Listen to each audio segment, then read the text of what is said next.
Good evening. Welcome to NUFC Matters with me, Steve Wraith. I'm joined by the two legends every Thursday. It's good evening to Supermac and to Gibbo. How are you, lads? Good, thanks, Steve. Hi, guys, and hello, everybody. Great to see you. As always, an hour's chat about Newcastle United with my two favourite legends, and we've got plenty to talk about, haven't we? Let's talk about the first win of the season. I say the first win of the season, second home win of the season, but the first win in 4 games for Newcastle at the weekend, Malcolm, against Brentford. It wasn't easy, it wasn't pretty, but it was 3 points and it was a clean sheet, and it was the perfect start to this week. Well, yes, I suppose it was, but if you analyse the game, it was far from perfect. I thought that Brentford, particularly in the first half, Brentford would have thrashed Newcastle if they had Tony in the side or somebody like him. They're lacking Ivan Toney seriously, and so they failed to score, which opened up the situation for Newcastle. But things aren't right at all for Newcastle just at the moment, and I think that one or two things started to come to a head on Tuesday night over in Milan. I could see arguments happening on the pitch and what have you, and the way in which Tonali was taken off. I think things aren't quite gelling at the moment. But with regards to the Brentford game,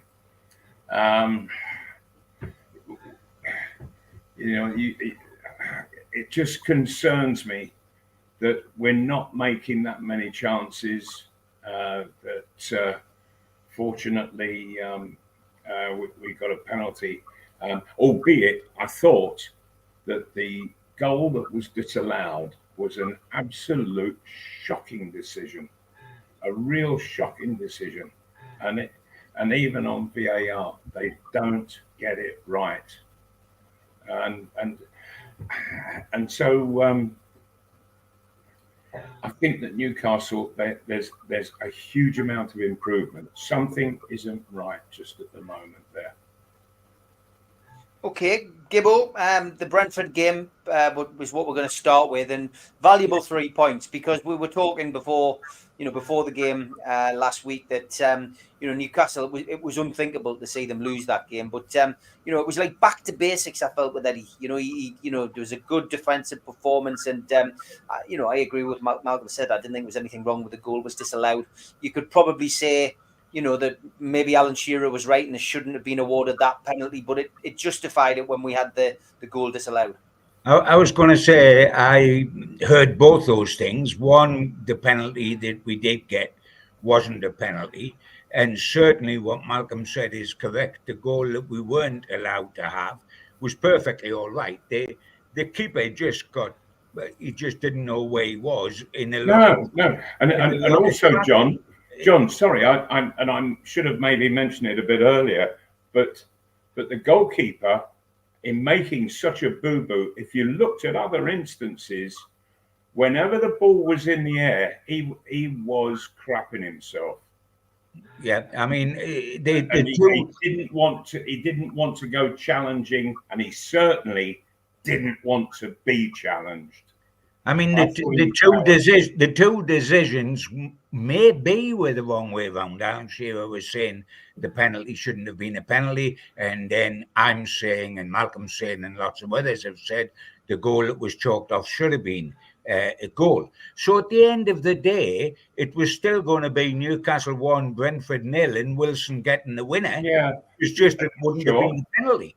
But what I would like to say to redress the balance on Brentford and on Milan was that having lost 3 games on the trot, which we had done just prior to that, I was of the opinion and said before the game that first and foremost that has to stop. We have to get a result against Brentford come what may, and in any way we can. Because if we had gone to Milan on the back of a defeat or even a home draw after 3 defeats, it would have been like climbing Everest.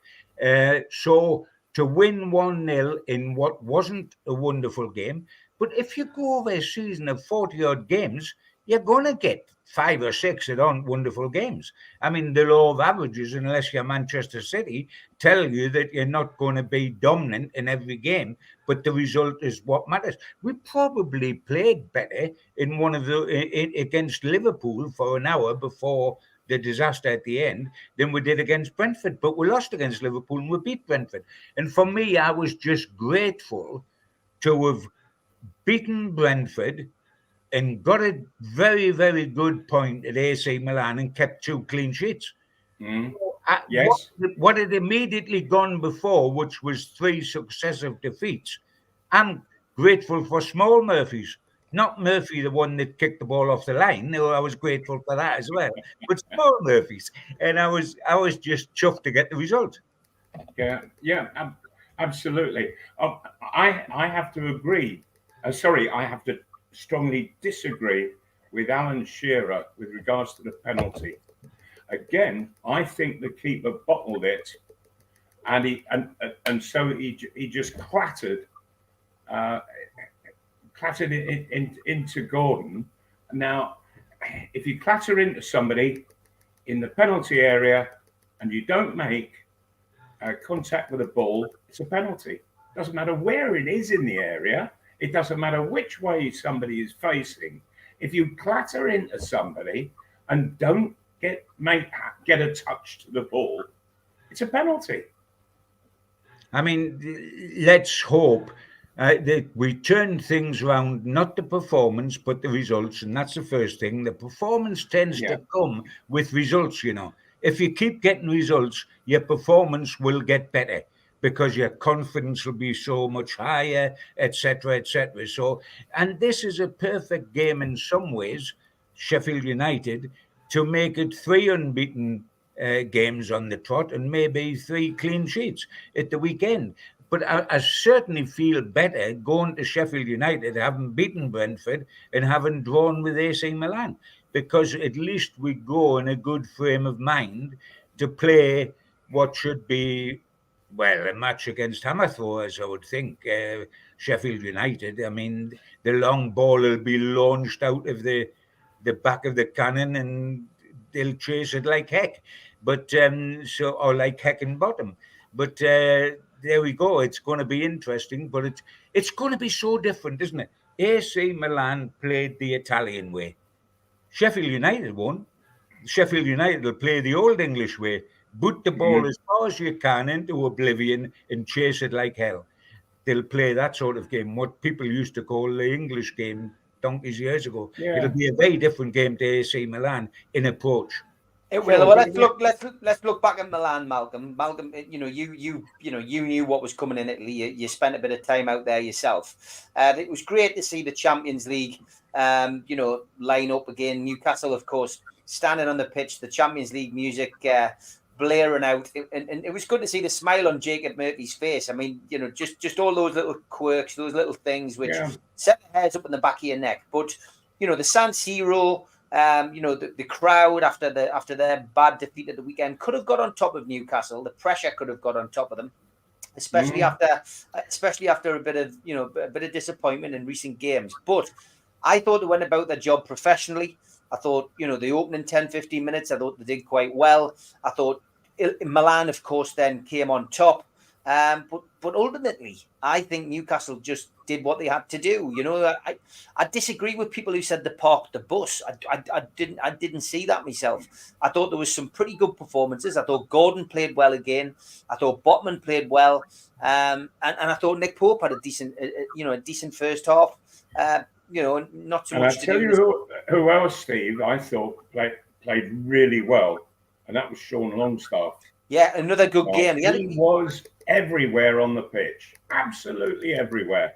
He was the glue that put the midfield together. And there's one other guy that hasn't got a mention so far in a name check that's involved about 4 or 5 Newcastle players. and I thought Kieran Trippier was sensational. Man of the Yes, match. he was. I Man of the thought match. everything he did, he was an inspired captain. He led by example. He's got all the experience in the world. He played for Spurs. He played for Atletico Madrid and won La Liga. He played in the Champions League for Atletico Madrid. He's played for England, left back, right backs, many times. And I thought, and by the way, their danger man was the left winger. The Portuguese fella who thankfully got too clever for his own boots and fell over the ball completely. I mean, he looked more like Charlie Drake in that particular moment. That was the one. He was about what 9 yards out, wasn't he? Aye, when he went to back heel it and just tripped over the ball completely. But Trippier was against a man that might have absolutely taken him to the cleaners. Yes. It was his 33rd birthday, not a spring chicken, but by Jove, he put on a performance that said, if you lot think I'm finished because I'm 33 today, and Livremenko, if you think you're just going to get my position anytime soon, you can both start thinking again, because this is what I can still do. And I thought he was absolutely magnificent. Yeah, he was class. He did it brilliantly. I couldn't agree more. There, one thing that I noticed, and this was regarding Gordon, Steve. You said how well he played. He did play well, but the one thing that I noticed about him, and I'm going to have to look on other games because I've not really noticed it before, but his first touch isn't as good as it should be, and it has a tendency to pop up sort of waist high, and then he's got to wait for it to come back down before he can decide and get going on what he wants to do, which is usually run it. Well, he's losing that vital half a second with the ball popping up. He's got to work on his control so that it's absolutely tight. And literally, as the ball comes, he should just be taking it in his stride and going. But he's not able to do that. He's got to wait until the ball comes back down from his waist, and then he can look to make his run. And he's losing that vital fraction of a second, and that is a really important time for somebody who runs on the ball. You know, one thing about that match in midweek in the Champions League, San Siro, as Malcolm well knows, having lived just literally overlooking the stadium, San Siro is one of the great stadiums of club football anywhere in the world. And now, in the European competition, Newcastle have played 3 times at the San Siro. I was there in 1970 when we played Inter Milan there in the European Fairs Cup. A couple of seasons after we won that trophy, we played Inter Milan there and drew 1-1. In 2003, we went back to the San Siro to play again in the Champions League and drew 2-2. And then this week, we went back in the Champions League and drew 0-0. So that is something, John. We've played 3 times in the San Siro and never lost. Never lost. In European competition. That's my not bad. word. I didn't realise that. It's not bad, Malcolm, is it? Oh, that is absolutely brilliant. Yeah. Oh, what a statistic that is. Yeah. Fantastic. And it's a real cauldron of a stadium. Yes. It holds about it holds just under 80,000, but it's sort of very, very straight how it goes up on either side, and so it's sort of overpowering from above that support, if you like, and it's very tight, I have to say. So I thought the players adapted to it, adjusted to it really well. I mean, the thing is, but to keep a clean sheet, to come away unbeaten, absolutely terrific. It's a better point for us than it is for them, because right at the end of the group stage, they've got to come to St James's. Let's see how adventurous and let's see how good and let's see how they defend at St James's. It'll be a different ball game. They might want to say all the snidey things they've said after 0-0 out there, but they should remember they've got to come here, mate. And our lot will not just be quiet little pussycats giving them a round of applause if they get a corner. They'll get it down their neck the same as we got it down ours, and let's see how they handle that. Right, great point. And just a thought, guys. Did you see PSG match after the Newcastle game? Because I didn't see it. No, I didn't. 2-0, wasn't it? I'm sure. If anybody can text in, because were PSG as good as the results suggested? Borussia Dortmund as bad as the results suggest. That's right. Yeah, it will be interesting to know, John. Because PSG they scored very late goals, so maybe the game was a lot tighter than the scoreline suggests. Well, it might be a lot tighter next time they play anyway, because they've got to come to St James's. Obviously, from our perspective, though, and I think that was a great point that Tim made in the chat there. I did put it up on screen. He said AC Milan, it's one of the biggest and most iconic Champions League clubs who play every year in the competition. Our team is young and inexperienced, playing in Europe. 0-0 in Milan is an amazing result. And I think we can all agree. We can all agree with that, lads. We've got to remember. We've got to remember, Steve, and I've made this point prior. And obviously what Tim said there totally backs up what my thinking is. We've got to remember that a season and a half ago, we were a relegation side in the Premier League. We sometimes forget, because we've done so well so quickly, we forget where we were and how much of progress we've made. We've also got to remember that AC Milan have won the European Cup 7 times. Now, I know this current AC Milan side, nothing like the side that did that with Ruud Gullit and Van Basten and Rijkaard. They're nowhere near that. But having said that, last season, and this is just a few months ago, mind, at the end of the season, last season, there were Champions League semi-finalists, for goodness sake. A few months ago, they were playing in the semi-final of the Champions League. And now they're playing us, the rookies. Yes. And also, John... And we got a good result against them. So absolutely, we did. Funny lad. And they, at the moment, are sitting second in Serie A. Oh, sure. I mean, they've got... We've got to keep a sense of proportion. And as I say, this side played in the semi-final of the Champions League last season. Now, if we got to the semi-final of the Champions League this year, we'd think we'd done quite good, wouldn't we? Yeah. Oh, wouldn't we? 100%. Of course we would have. And look, it's great. 2 results, 2 clean sheets. That's the most important thing for me this week, and hopefully, as John mentioned, we'll talk about it later, another clean sheet at the weekend and a chance of getting 3 points at Sheffield United. Lots of questions coming in. We'll try to get through as many as we can. Tom Dixon says, question from Malcolm and John, do you think we should not change the back 4 for this game, then give them a rest against Manchester City?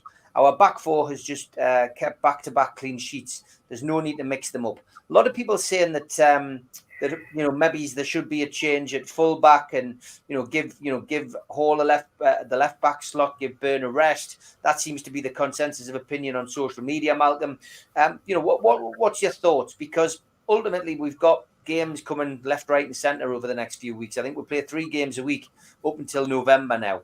And if we continue in the Carabao Cup, if we were to beat Man City next week, then that's an extra game as well to play and to figure into the fixture. So, would you change the back 4 this weekend or keep it the same? No, I keep it the same. But I certainly wouldn't change it against Man City. This back 4 that we've got, they are at best 4 at the moment, and so they have got to play against Man City. It could become an embarrassment if you mess about with the team and start feeding other players in. This is one cup match that for the pride of every individual player and every supporter, and for the club itself. Don't go making a cock up of just purposely weakening the side just for change. And anyway, if you're just on the fringe of the first team in the squad, and you're told, right, you're going to play against Man City. Oh, cheers! Why can't you play me against Sheffield United? Let me sort of get a real touch and a feel of it all, and get myself into it. How am I going to give a real good example of myself against Man City? I could do it against Sheffield United. I think the point you're asking about, Steve, I think looking at Sheffield United, knowing the way Sheffield United play, knowing they go from back to front very quickly, knowing they play the old English game and they're physical, I would think this is the one game that would actually suit Dan Burn, because a lot of it will be played in the air, a lot of it will be physical challenge. There will not be a lot of clever footballers round his feet tying those long legs in knots in this particular game. I think it's made for him. Having said that, I've got to say, looking beyond that Lewis Hall is not just the future of Newcastle, like next season, like Lefamenko will be the future in 2 seasons' time. Although Trippier might have something to say about that. But, I think that every time I look at Dan Burn playing left back, I can't get the sight of Jack Charlton out my head, because it's like playing Jack Charlton at left back. All long legs, all no pace, all nothing going forward. And bless him, I mean, Jack Charlton was good enough to play for England in a World Cup final as a centre half. Burn is a centre half. He's not a left back. However much he's played there with us, he's got away with it. We've had people around him. He's got a big heart and he sticks to his strengths instead of trying to do. But I think he's tapered terribly. I would play him at Sheffield United. In this defence has kept 2 clean sheets. But the sooner after that you get Lewis Hall into this side, because, by the way, this kid, when he goes forward, is a dream.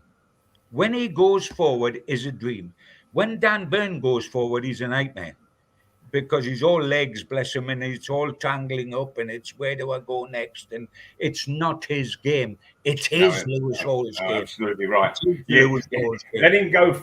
The time he should go forward is for corner kicks and free kicks. Yes, because of his height. But playing left back and trying to. So, and Lewis Hall is a quality kid who's wonderfully comfortable on the ball. He played 16 or something like that games for last season for Chelsea's first team when he was 18 years old. So I mean, he's ready. Right. And I agree with Malcolm. If I may finish, Mal, I agree with you that we shouldn't make changes against Manchester City for the sake of it, which often happens in the League Cup. I'm not thinking of Newcastle I'm thinking of every club, every Premier League club that bring in. We did it at one stage in a match last season, was it the FA, where all of a sudden we'll put a back 4 in, where it was the guys that don't normally play, where you play Lascelles and you play Target and you play, and all of a sudden that's ridiculous, because that isn't going to work. I don't think he dare do that against Manchester City, because it's Manchester City at home and they would slaughter you. But I wouldn't necessarily be against. I would play the first team against Manchester City, with the exception if I might play Hall for Burn, because Hall is the first team for me in the future from there on in. He is the first team. I cannot help it, and bless him, I love the guy to death. I cannot help keep looking at Dan Burn and not just seeing Jack Charlton, but thinking, you're struggling at the moment. You know why he's getting by? Because he's got a massive heart, and because he cares so much, and because he's disciplined, and because he doesn't try to be a fancy Dan, because he knows he can't do that. But if you look at the teams that are top 4 in the Premier League and are playing in the Champions League. There's nobody got a left back like Dan Burn is. And you know what? You watch Newcastle games and all our opposition target our left back scenario. That situation. The target that is a Newcastle weakness to go and play in that area on the opposing side's right side against Burn, because you might get some joy more than you'll necessarily get against Trippier and Shaw on that side, etc., etc. So I would go with the same side because I think the same defence, because I think the match will probably suit Burn. And by the way, it doesn't matter what I think or Mal thinks or Steve thinks or Eddie Howe will go and do his own thing, and Eddie Howe won't change Burn at left back at Sheffield United. Not a chance. And he may not do it against Man City either. I'm just saying, off my back, I want as soon as possible. I think Sheffield United isn't necessarily the match, but it could happen. I wouldn't be against it. I want to get this hole in the side.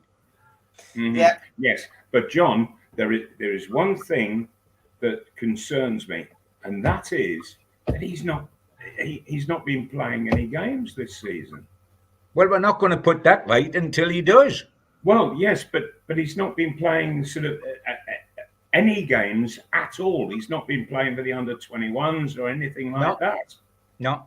And that's concerning, because there is a difference between training fitness and match fitness, and it's a difference that can seriously make. I think that's true, and he didn't play pre-season for Chelsea. But if that's a fait accompli, Mal, if that's the way it is when we buy him, how do we put it right?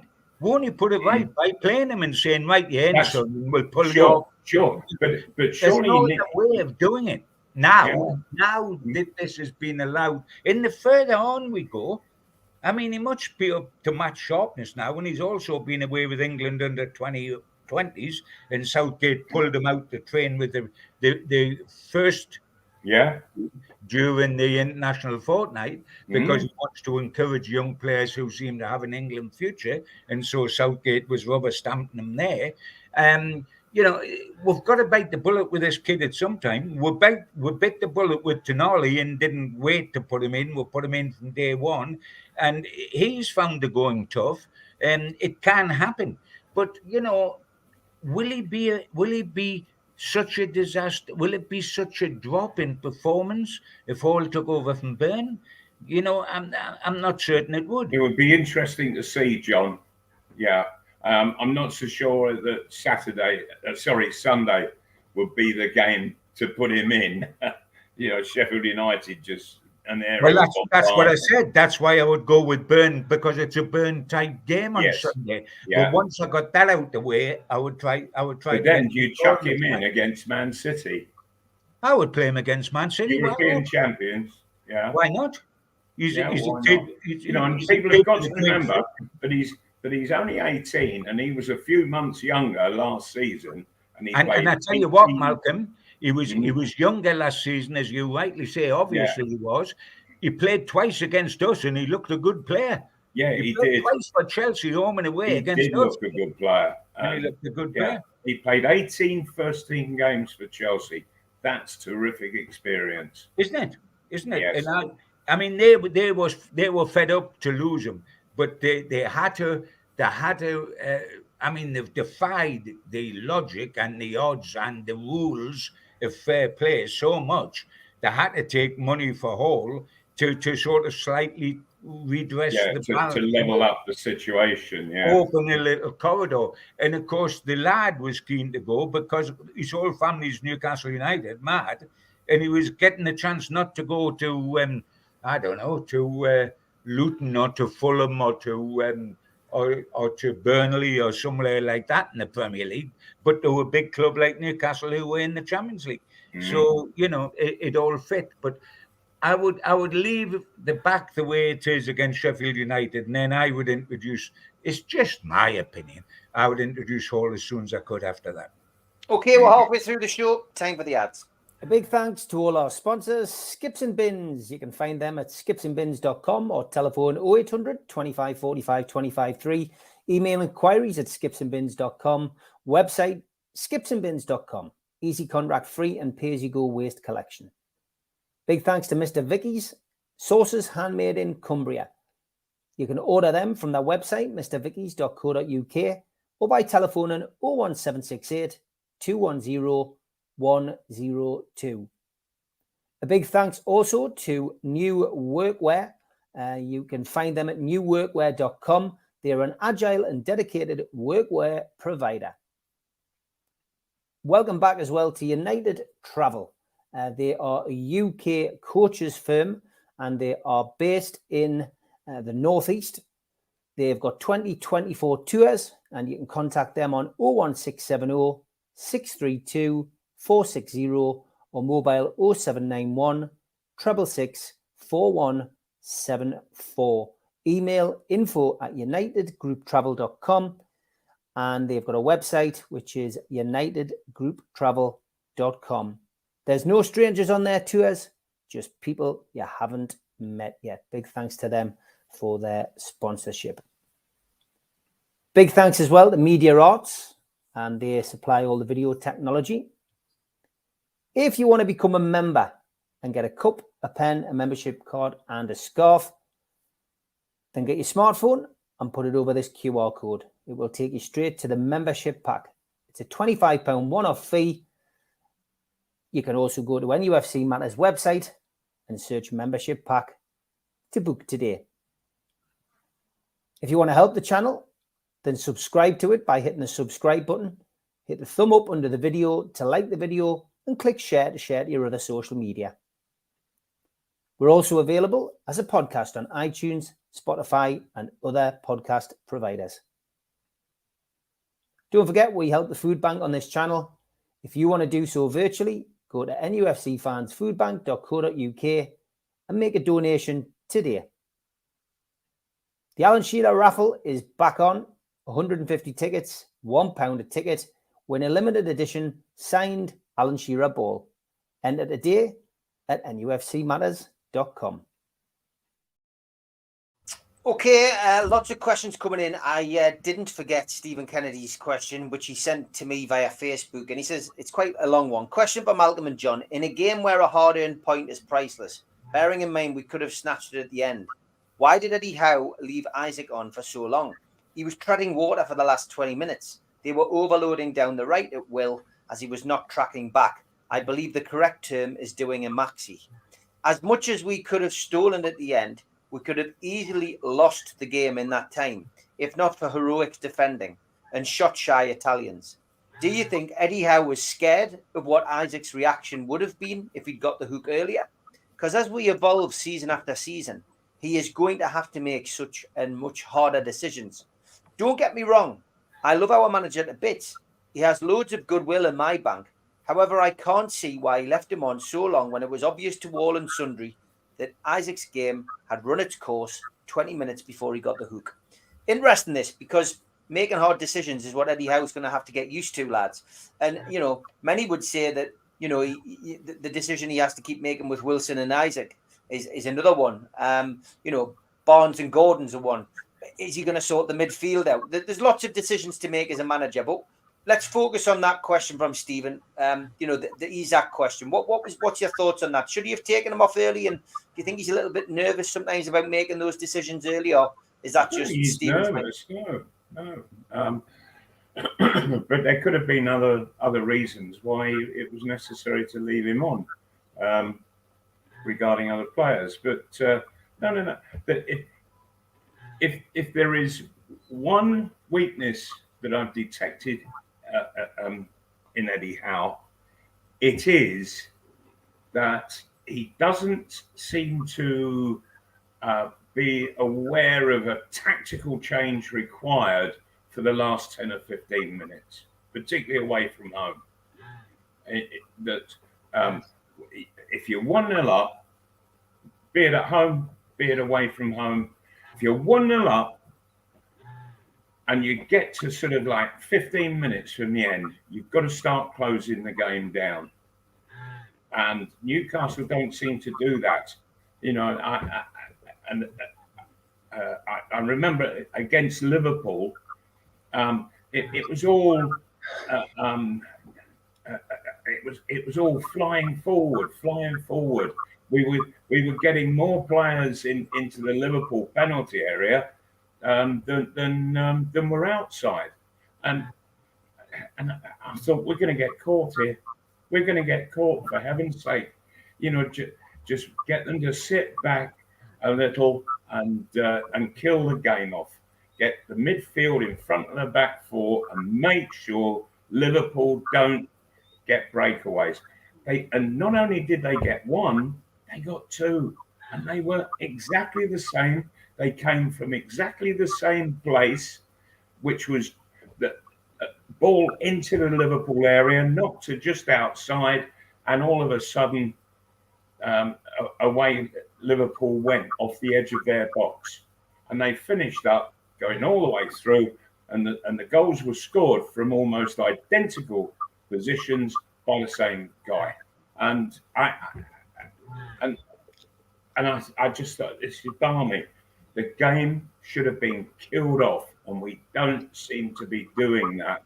And that's down to the manager to say, right, come on, there's 15 minutes left. Let's start closing it down. Let's get somebody back sitting in front of the centre halves. Let's just start pulling the width back a little.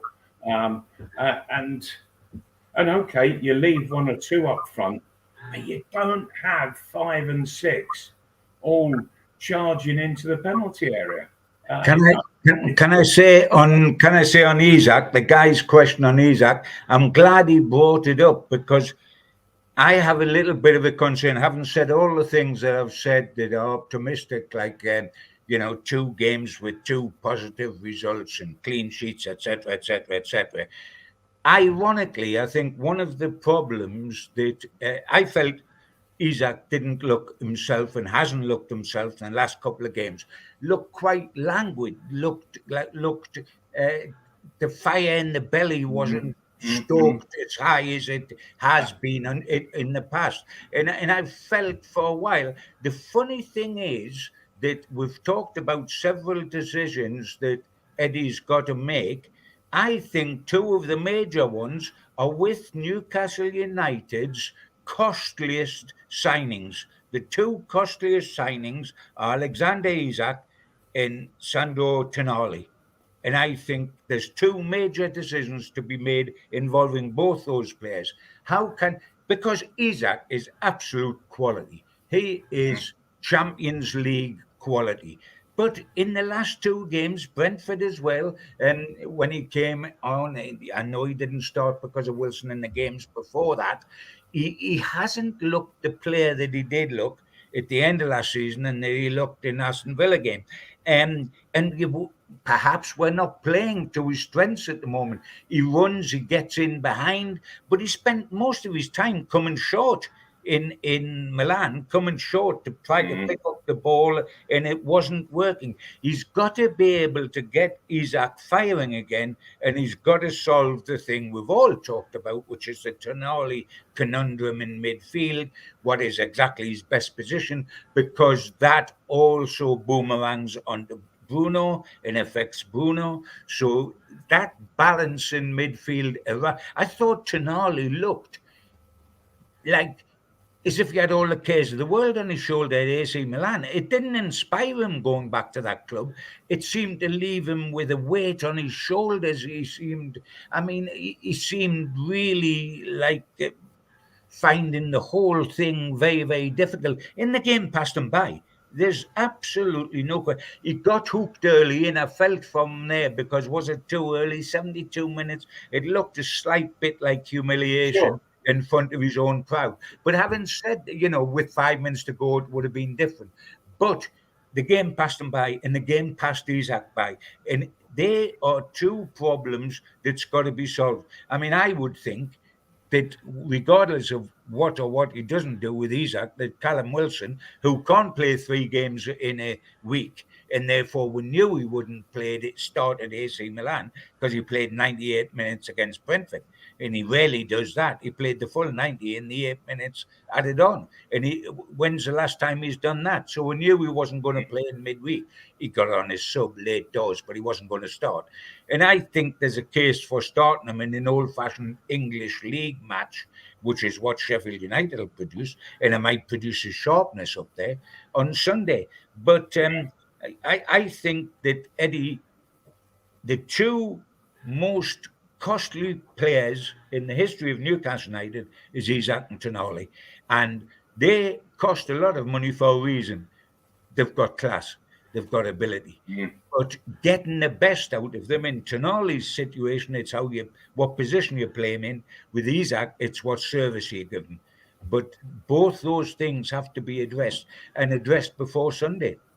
Yeah, I just wondered, John, whether Tonali, I understand he's having a problem grasping the English language, so it's going to take a long while before he starts to understand what people are saying to him, and that's difficult when you need, immediate reaction from information gathered, sort of thing, from what's going on the field,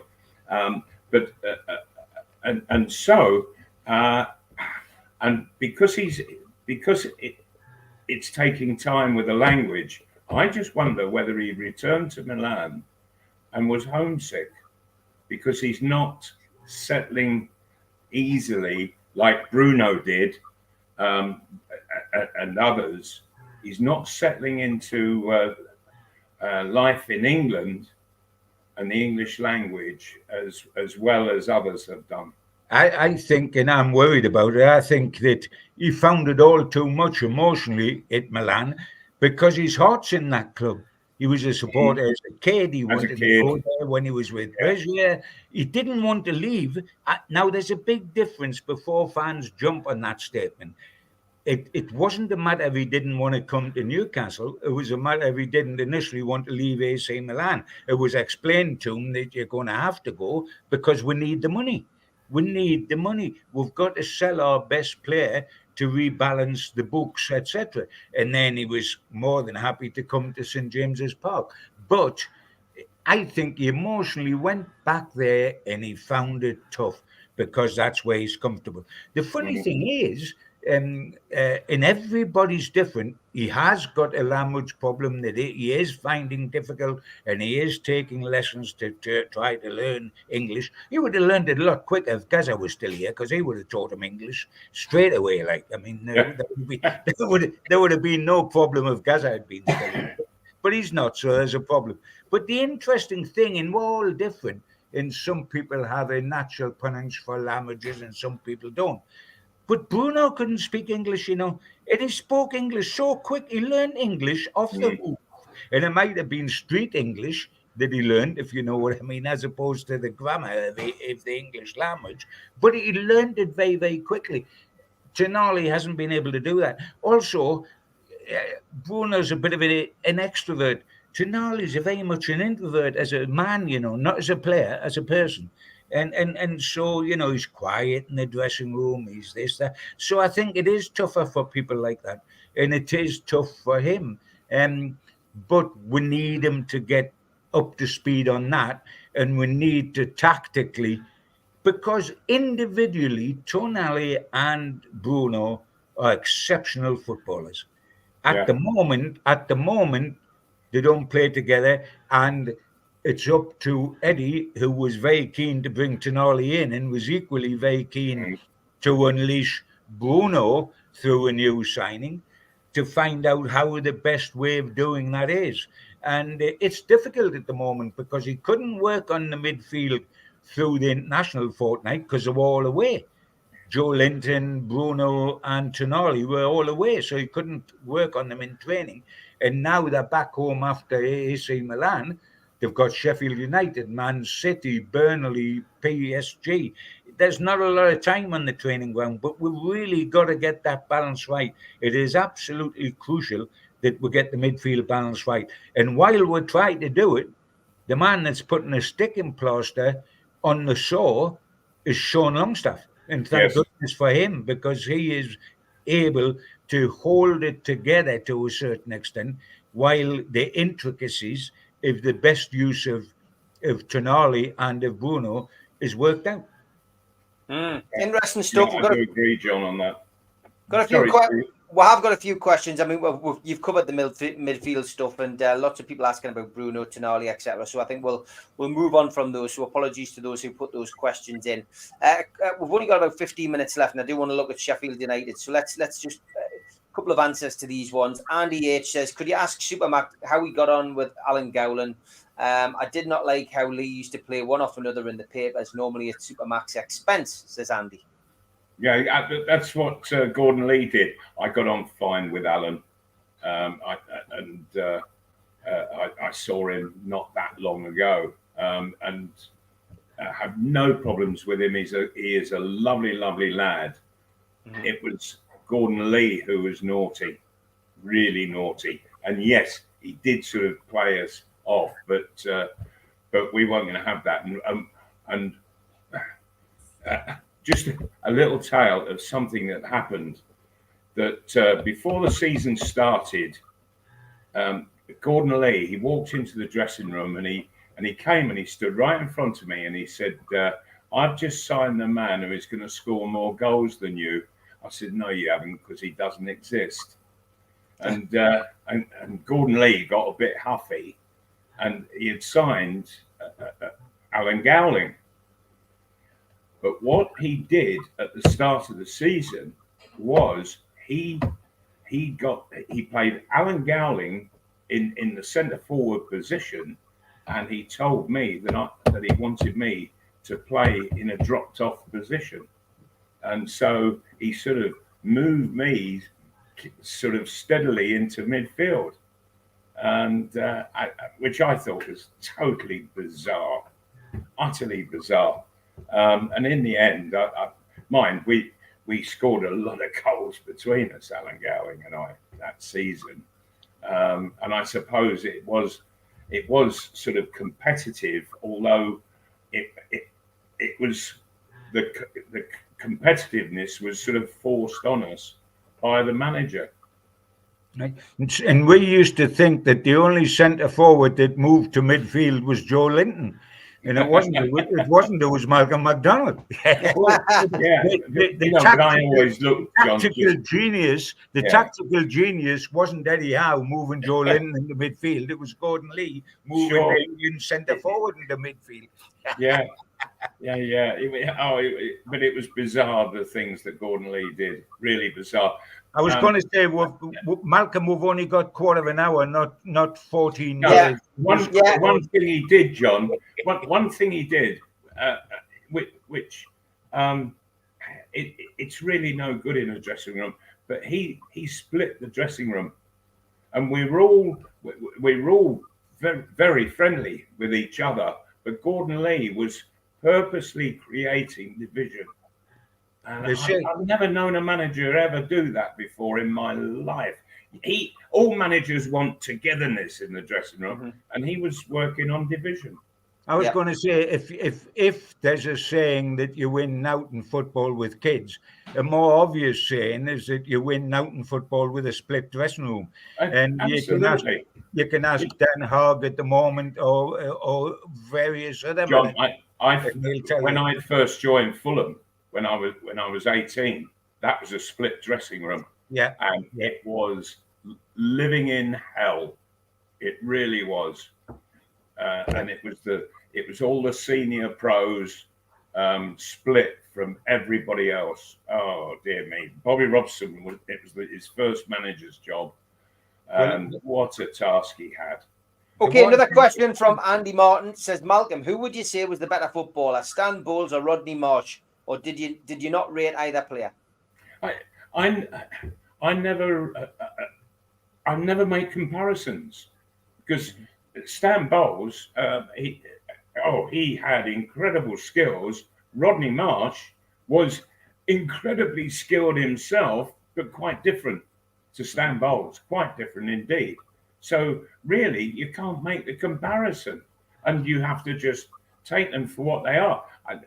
I can tell you that Rodney Marsh used to drive managers crazy. I remember being on the England bench at Hampden Park. We were playing Scotland. I think it was in about 1973 and 72, I think. And yes, 72. And we were 1-0 up. Rodney Marsh was playing up front, and he started doing all sorts in the Scotland area, sort of rollbacks and nutmegs and all sorts. And Alf Ramsey, he turned to Harold Shepherdson, the coach, and he just said, "Get that effing clown off." And then he turned to me and he said, "You get changed and don't be a smart ass." Yeah, and I got on the field and Marshy came off. But the previous game, I'd made him a couple of goals, and he was sometimes an absolute joy to play with. Other times he was real hard work. And Bowlesy, I never really played with him, but he had an awful lot of skill, not outrageously so like Rodney Marsh, though. Okay, we've got time. Go on, Sean. Stan's best skill was in the betting shop, though, to be truthful. Oh, dear me. He knew how to lose a packet full of money, no problem whatsoever. Yeah. Oh, John, the stories in West London about him were legion. They really were. Bless him. Okay, I've got time to squeeze in one more question by Malcolm. Apologies to those of you who I didn't get to, because we've got to look at the Sheffield game before we finish. We'll go for Jasmine's question. Did Alex Stock ever discuss his time as manager at Roma? No, he didn't, actually. What a good question. I'd forgotten all about his time there.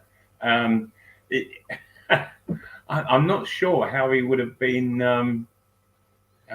accepted in an Italian dressing room, because he was very much a sort of stiff-backed sergeant major type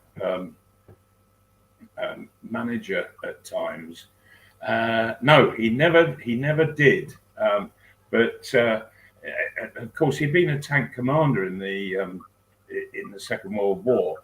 And just to remind everybody, when Yeovil beat Sunderland in the FA Cup, just to cheer all Newcastle United fans up, it was the result was 2-1, and Alex Stock was the player manager of Yeovil, and he scored the winning goal. Yes, so he was a bit of a hero up here, I think, at the time. He was the Ronnie Radford of Yeovil Town. Yeah, something like that. Yeah, but for me, he was an absolutely terrific manager. But I've never ever heard him ever speak of being over in Italy and managing Roma.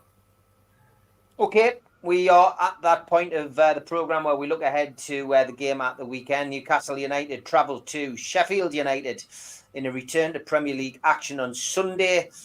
They play the Blades at their home Bramall Lane. It's a 4:30 kickoff. It's live on Sky Sports. All the tickets for the away section have been sold. Team news we'll find out tomorrow, but we do know Joe Linton and Joe Willock are still both out, and Emil Kraft is back in training, but is yet to make a plane return. And the availability of Martin Dubravka is also to be confirmed. Ollie McBurney will be missing for Sheffield United due to suspension. The Blades, managed by Paul Heckingbottom, remain winless since their Premier League return. They've been beaten at home by Crystal Palace and Manchester City, and on the road by Nottingham Forest and Spurs. The only point this season comes in a 2-2 draw against fellow strugglers Everton at Bramall Lane. Referee is Stuart Atwell, making a quick return in a Newcastle game. He overlooked the 3-1 defeat at Brighton. And on VAR, it is Darren England. So this game, Malcolm, a chance to get 3 clean sheets in a row, a chance to get maybe another 3 points on the board. How do you see this one going? Well, yes, I think it's a great opportunity. This is, these types of games, particularly away from home, this is where you look to rack the points up. And I will be very disappointed if Newcastle certainly. I should be very disappointed if they don't at least get a draw. But I think that they should be able to beat Sheffield United.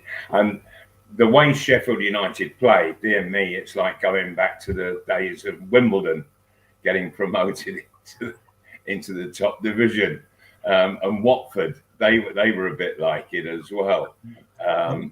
Yeah, I mean, they should have Douglas Bader at centre forward, Sheffield United, didn't they? Because they bomb you from the air, like, Yeah, but this way of playing football, it's been done over and over and over again at different times, and it's relatively simple to play against, to defend against, and that is that you push them as far up to the centre, to the halfway line as you can, and when they're about to knock it long, as the foot comes back to knock it long, you just drop right off, and the centre half should be collecting the ball and getting Newcastle playing again, and it is so simple. Remember, I went to Arsenal, and Arsenal were absolutely brilliant at it under Don Howe. Absolutely brilliant at this. That as soon as the foot comes back, everybody drops off, and you pick the long balls up and you get playing it away. So I really do think that the way that the back four play, because it's made for them. It really is this game. It's made for them, and that they should be setting up the midfield and the forwards throughout the game. And I think that we'll win this game. Okay. Prediction from you, Malcolm? Prediction from me? Yeah. I'm going to continue with the clean sheets, and I reckon that we'll win 2-0. And it's made for the forwards as well at Sheffield United. Particularly, I think Isak. I think his skill that should see him getting through the back line time and again. Okay, John, what's your thoughts on this game at the weekend? Well, having lost 3 Premier League games on the bounce, I'm now looking for us to win 3 Premier League games on the bounce. We got the right start against Brentford. There's no reason why we can't beat Sheffield United. And if we do, we'll beat Burnley at home in the next league game. So that would be 3 successive wins in the Premier League. And I think that'll happen. The Blades have taken 1 point out of 15 this season. Now, if that doesn't tell you that they'll go down, it's just a matter of who with. It'll be with Luton. Will it be with Everton, or will it be with Burnley? But I think they will go down. I think this game is made for Newcastle United. It'll be more physical than clever on the ground. It'll be a more physical challenge. That will suit Newcastle okay. That will suit the defence okay. And like Malcolm, exact same scoreline. I'm going 2-0 Newcastle. Yeah, just one thought, because in all fairness, what happened at Sheffield United last season was absolutely incredible. And well done to the manager. Is it Heckingbottom, his name? John? Yes, Paul Heckingbottom, who they're now talking about sacking because he got 1 point out of 15. Right. Well, he got Sheffield United promoted last season, and there was a complete blanket ban on them. Correct. Spending any money, wasn't there? I mean, funny enough, Malcolm. Yes, that's absolutely true. Against all odds, he got them he got them up against all odds. And the gratitude for that is that 5 games into the new season, there's people in the boardroom who are chuntering about wanting Chris Wilder to go back as manager of Sheffield United. This is the same Chris Wilder that got the sack at Middlesbrough when they were 3rd bottom of the Championship. But evidently, because he's got history with Sheffield United, and he did do wonderful things as the manager, but all of a sudden he should come back because they're in trouble. Well, but the interesting thing with this, he's not been given the chance to actually improve the side. Well, to anything like Premiership standards. Well, so he's not got the chance now because they haven't been buying in the close season. No, to be a Premier League side. There's still a ban on them, isn't there? Anyway, I'm not concerned about them. I know Heckingbottom, bless him, as a player, spent all his time on a tour of the Northeast. Do you realise he played for Sunderland, Hartlepool, Darlington, and Gateshead? He played for all those sides, but I don't think that his love of the Northeast as a player will become a love of the Northeast as a manager. I don't think he'll have any sympathy with us because he needs a result.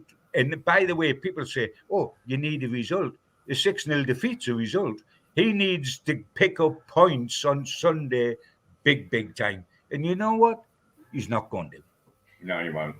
Okay, my prediction, lads, I am going to be as confident as you guys this weekend. I am going for a 2-0 win, another Newcastle clean sheet, and 2 goals to boot as well. So it's a clean sweep for me and the lads this week.